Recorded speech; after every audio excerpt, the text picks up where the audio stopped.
It's just a book. How often have I heard these erroneous words? More than you realize.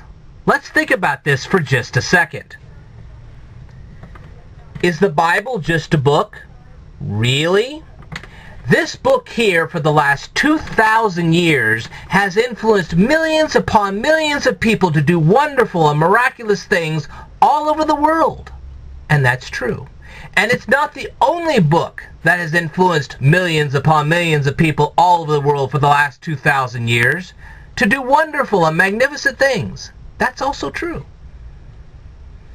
But there are books that influence people to do positive things, and then there are other books that influence people to do negative things. Do I have an example of this? Of course I do. Mein Kampf. Ever heard of it? Yes, Adolf Hitler also wrote a book.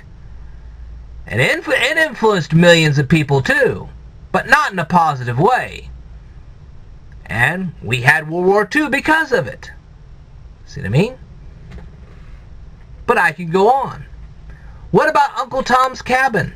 It had both a positive and a negative influence. Think about that for a second. Sure, it had a positive effect by liberating millions of people, not only here in the United States, but eventually all over the world. However, it also brought upon the United States the Civil War, where we lost thousands upon thousands of lives. See what I mean? And do I even need to go to the trouble of doing a commentary on what happened with the terrorists in 9/11? Really? Do I really even have to elaborate on that? I don't think so. So I think you can see right off the bat that a book is not just a book. It can have a positive influence, a negative influence, or it can even have a positive and a negative influence on people, all at the same time. And that's true. Okay? Now you say, well, why am I bringing this topic up? Well, it's kind of ironic that we're this close to 9/11. That's part of the reason why I brought it up, but there is a better reason. Okay? Now, Suzanne Collins wrote a book too. It's called The Hunger Games. I've read this. I like this book. You see, even for a junior high student, and there are lots of junior high students all over this country and all over the world that have read this book, it's okay to teach kids that bad things do tend to happen to good people. That's just a part of life. That's a good moral lesson. Sometimes you really can't explain why bad things happen to good people. Sometimes it just does. And that's not a bad lesson. Well, not only did I read this, but I also read the sequel book, Catching Fire. I thought this was pretty good too. I really did. I really liked it. But then this came along. You say, well, what's the problem in this? The problem is in the last 50 pages. That's where the problem is. This introduces young teenage minds to something called post-traumatic stress disorder. Now, granted, I'm not a parent myself. I'll give you that. But I have a lot of friends who are also parents. Okay? Okay? They're my friends. They also happen to be parents. That's true. And I don't know of a single one of them who would introduce their junior high aged son or daughter to post-traumatic stress disorder at that age. Without a good reason, of course. And certainly they would not turn the main character, the hero of the book.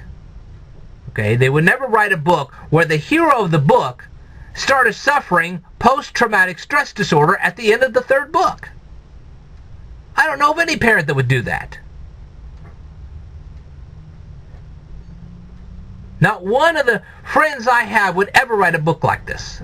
Never. Okay? As a matter of fact, if I was going to recommend a good leading role for a book, I would recommend the Dark Tower series by Stephen King. Now, there was a good lead character. No matter what happened to this guy, he kept on the straight and narrow. His morals and values never changed throughout the entire book series. And that's a good thing to teach kids. That's good leadership skills. This is not good leadership skills. I'm sorry, but that's not good leadership skills. Now you say, well, it's just a book. What's the odds that a kid in junior high is going to pick up a book like this? Well, if it was just in any regular library, the odds would be pretty small. But there's a problem. Take a look at who publishes the book. That's right, Scholastic Press. You say, well, what's the problem with that? Because this isn't just in any public library. Okay? Well, it's true. It is true that kids nowadays use their smartphones and their computer tablets to read books. That's true. But a lot of them have been reading that. And that's also true. But again, it's not the problem of it being in a public library. Because I'm not going to endorse censorship. Mein Kampf shouldn't be in any library, but it is. Uncle Tom's Cabin, that would be a bit debatable in being in a library, but it is in there. And I wouldn't stop it. Why? Because I don't believe in censorship. But I do believe that a parent does have the right to decide what their young children actually read. That I do believe. That I endorse. A parent should decide what their young children do and do not read. That's true. But outside of that, I would not in any way, shape, or form endorse censorship. I wouldn't do it. Because if they're going to censor Mein Kampf, they might as well also censor the Bible too. See what I mean? I would no more stop people from having access to the Satanic Bible than I would stopping them from having access to this Bible. But just because you have access to it doesn't mean you necessarily have to read it. May not be the good thing you need to read. See what I mean? So, I can stand here and say, I do not recommend anybody reading the last 50 pages of Mockingjay. But I'm certainly not going to stop it from being in the public library. That's true. But this isn't just going in the public library. Remember, this is published by Scholastic, one of the leading publishers for schools. So this is now ending up in school libraries as well as regular public libraries. I'll say, well, so what's the problem with that? Well, if it was just sitting on a shelf somewhere collecting dust, there would be no problem. Maybe the kid would pick it up, maybe he wouldn't. That's fine. But that's not the problem. Well, let's establish what the problem really is. Can a teacher obtain a homosexual-themed book from Scholastic? The answer is, now they can. This should take some people by surprise. You say, well, that's not true, is it? Oh, yes, it is. Look at the link down below. The very first link down below. There's going to be several links. The first one will show you that teachers can now obtain homosexual-themed books from Scholastic. That's true. Okay? Now I'll tell you another fact. Scholastic is very much well aware that teachers use the books that they publish. Okay? Teachers now use the books that Scholastic publishes to get kids to do book reviews. We used to call them book reports, now it's book reviews. Who cares? It's the same thing. See, how can you prove that Scholastic is aware of this? It's very simple. In the second link down below, you will see a link that will show you, it's a tutorial for teachers. Okay, this would be a tutorial for teachers that would help teachers help their students prepare proper book reviews. So, we can now establish that Scholastic is very much aware that teachers are using books that have been published or distributed by Scholastic to use for book reviews. That's true. They said, well, maybe the kid will pick up that book for a book review and maybe he won't. That's true. You say, well, okay, so Scholastic has this website that helps teachers help their students prepare proper book reviews. We've just established that. Did you know that Scholastic also has a website so that if a kid decides to publish his book review online so that other students could read it, he can do that? That's true. And that's the third link down below. It will show you a place where students, once they have prepared their book reviews and have given their book reviews, they can then upload those book reviews onto the internet so that other students can read their book reviews. That's true. We say, well, I still don't see the problem. So what? The kid picked that particular book over all of the books to do a book review. That was his choice. Parents must have approved it because he actually gave the book review. So what's the problem? Okay. The next problem. What if the teacher assigned a particular book to a student and said, you have to do your book review on this particular book? Now that becomes a problem. You say, well, there's no teacher in the United States that would force a kid to read a particular book and then do a book review on that book. That's not true. And I have a hyperlink for that as well. That's right. There are teachers now forcing students to read specific books for book reviews. That is a fact. As a matter of fact, in that particular article, which I have a link to down below, it specifically states that the teacher forced a student to read a homosexual-themed book for a book review. And when the parents objected, the parents were told to butt out. If a parent does not want their young child to read a homosexual-themed book, that is their choice, not the school's choice. That's wrong. It would be no different for Christian parents, because Christian parents do not want their young children introduced to homosexuality. It is no different for them to say, hey, I do not want my young child to be introduced to homosexuality. There's no difference between that than to have some atheist parent, okay, let's say we have an atheist parent, and they object because their teacher, some teacher forced the son or daughter of an atheist to read the Bible. There's no difference. That's where the objection comes from. When a teacher forces a student to read a book that the parents object to, that's a problem. See what I mean? And that's really happening here in the United States. And you're going to read more and more articles about this, and you're going to read about more and more court cases because of it. It is one thing when a kid himself chooses a book for a book review. It is another thing when a teacher assigns him to read a book for a book review. Big difference. Now then, let's take this one step further.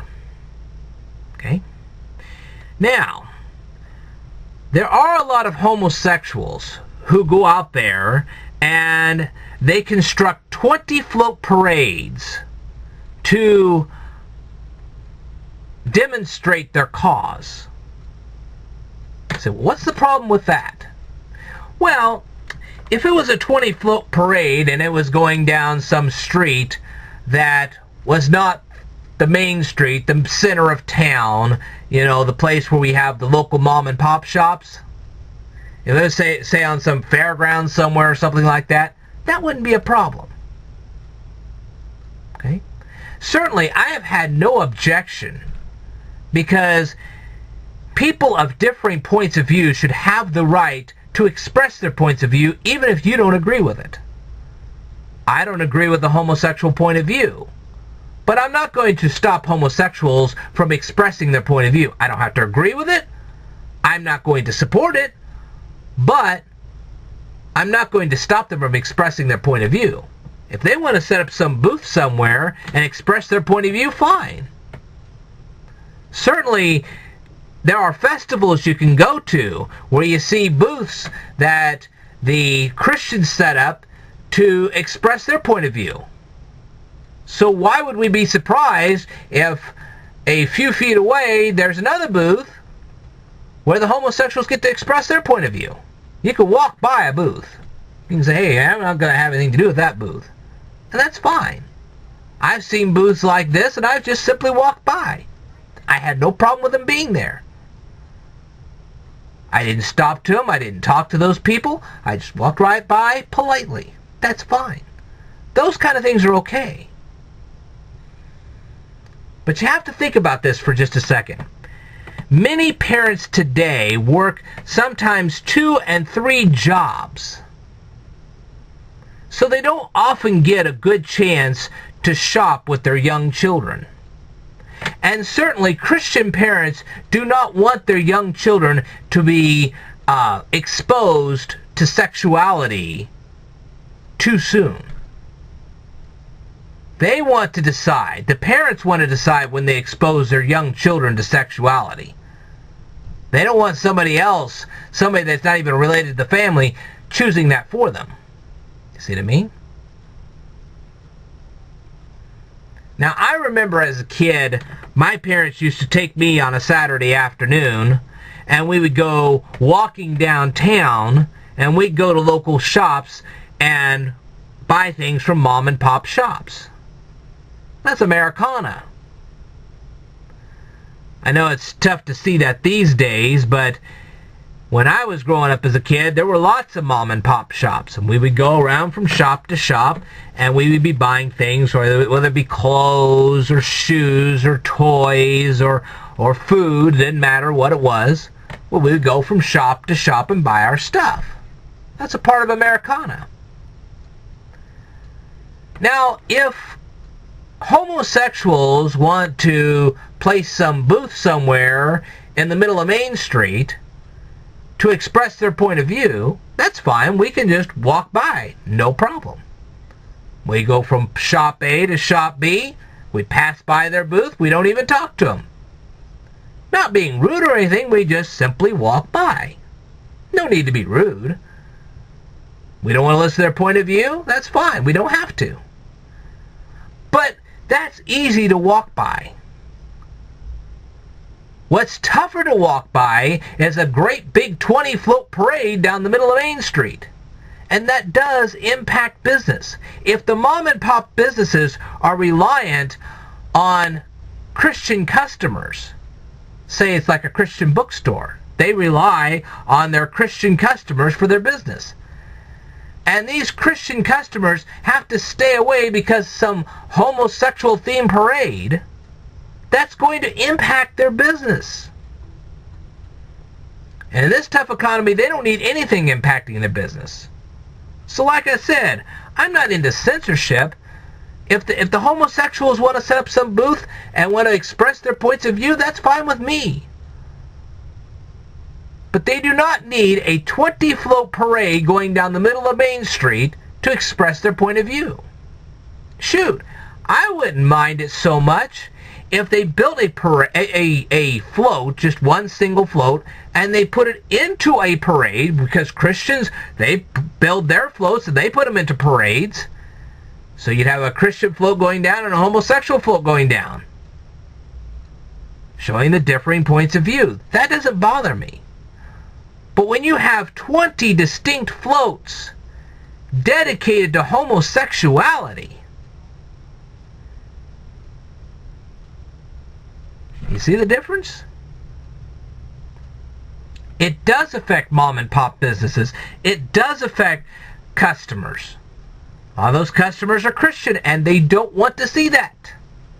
And they don't want to have to reschedule a day with their kids for a Saturday afternoon shopping because the homosexuals have decided to have a great big 20-foot parade. Homosexuals can express their points of view without having a great big parade. It's just that simple.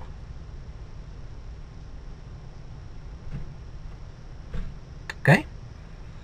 Now then, why do I bring all this up?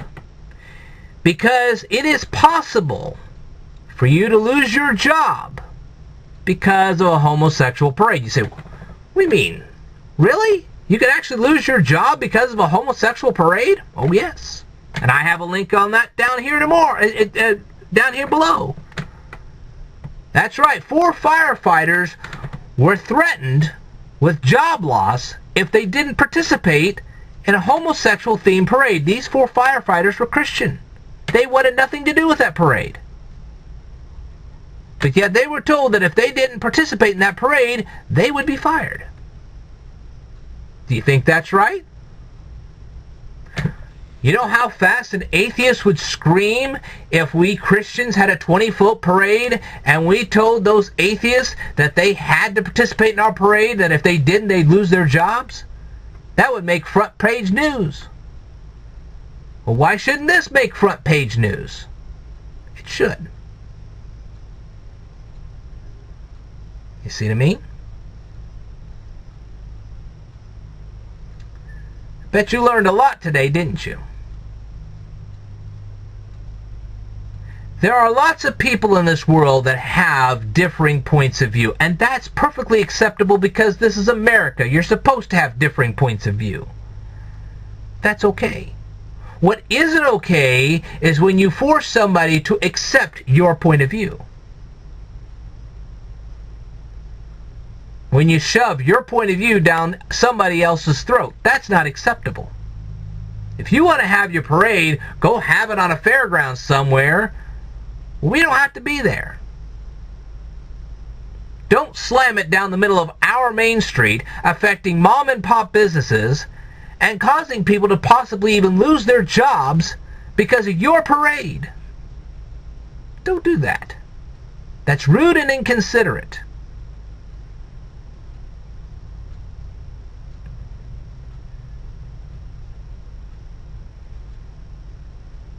So, you see what I mean?